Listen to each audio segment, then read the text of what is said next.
సింపుల్‌గా, టేస్టీగా mushroom fry ఎలా చేయాలో చూద్దామండి. నేను ఇక్కడ 200 గ్రామ్స్ ఒక మష్రూమ్ తీసుకొని సాల్ట్ వాటర్‌తో కడిగేసుకొని ఇలా పెట్టేసుకున్నానండి.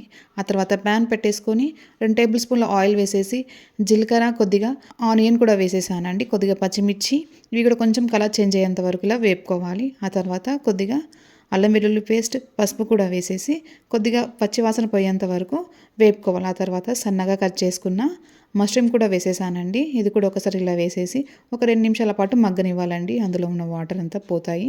ఆ తర్వాత కొద్దిగా కరివేపాకు కూడా వేసేసాను. మన టేస్ట్‌కి తగ్గట్టు సాల్ట్, కారము, కొద్దిగా ధనియాల పొడి, కొద్దిగా గరం మసాలా కూడా వేసేసి ఒకసారి బాగా కలిపేసుకొని మళ్ళీ ఒక 5 నిమిషాల పాటు వేగనివ్వాలండి. ఇలా మగ్గిన తర్వాత కొద్దిగా కొత్తిమీర కూడా చల్లేసుకోవాలండి. చల్లేసుకొని ఒక 2 నిమిషాలు క్యాప్ తీసేసి అలానే మగ్గనిస్తే సరిపోతుంది. మష్రూమ్ ఫ్రై రెడీ అండి. ఇది హెల్త్‌కి కూడా చాలా మంచిదండి తీసుకుంటే.